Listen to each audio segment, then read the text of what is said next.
Hello, Erica here, and I'm here with another rambly video. I call these reading ramblings, and they're videos that are completely unscripted. And I don't script my videos, but normally I at least have like bullet points that I want to hit on, like a vague idea of what I'm going to talk about. But for these videos, I just kind of pick a topic that I want to talk about, and I generally jabber at the camera for about 45 minutes, and then edit it down into something a little bit more manageable for you all. Today I'm talking about a topic that's a little bit more personal than these videos usually are. And I wanted to talk about anxiety disorder and how that affects my reading life and how my reading life affects my anxiety disorder. And also maybe a little bit about how booktube and my anxiety disorder kind of go hand in hand. So before I get started, I want to make a huge disclaimer that this is my personal life and how I personally feel about these issues. With mental illness, there are different degrees of illness, and different mental illnesses affect different people in different ways. So by no means is this supposed to be kind of universally how people with anxiety disorder feel about books or booktube. It's just my personal experience.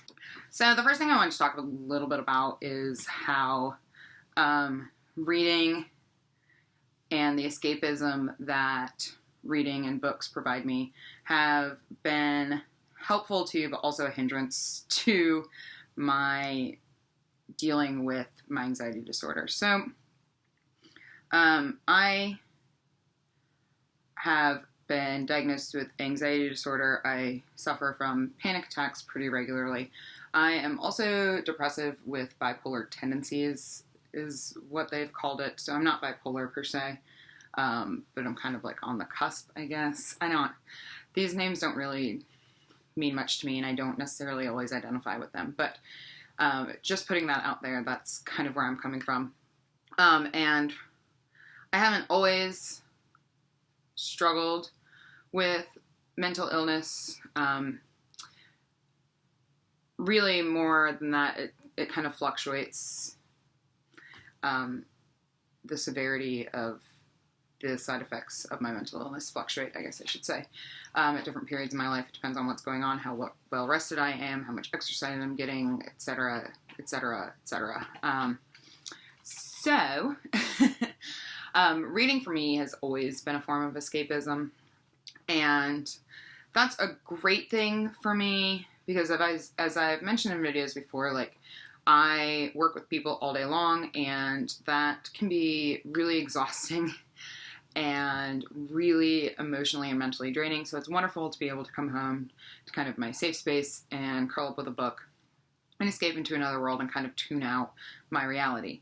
At the same time, though, I am an avoider.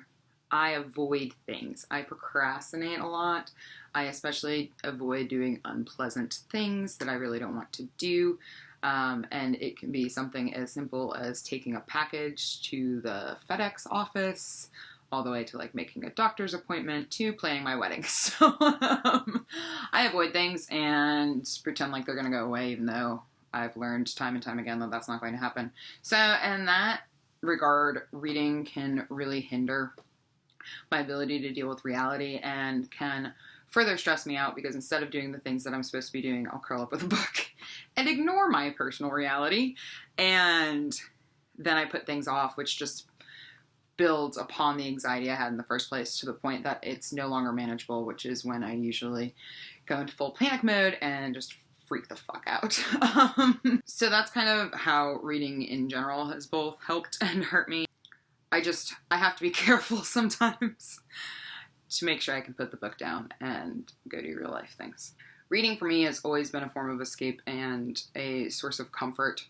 It's,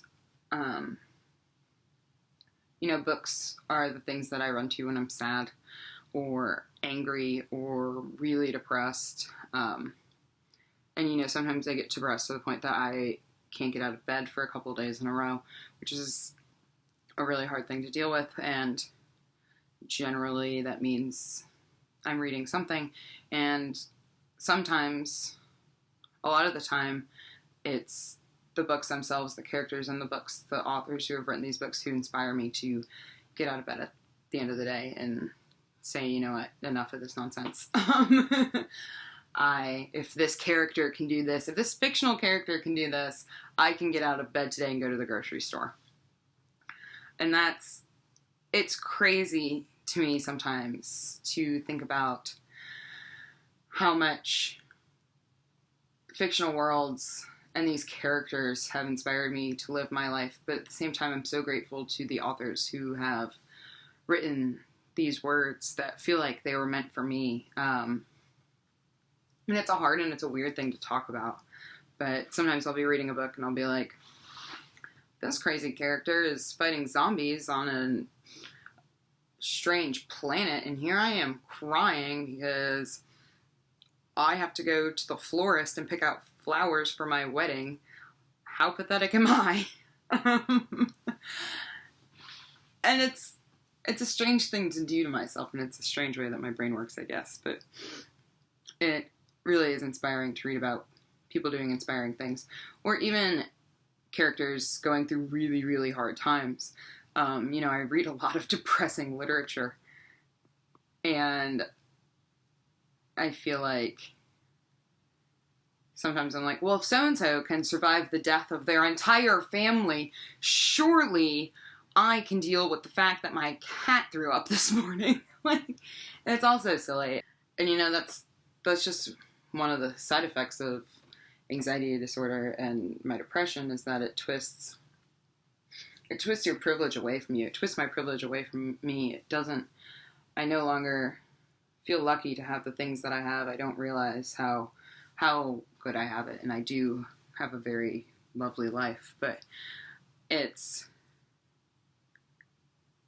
incredible to me that books can draw me back into the real world.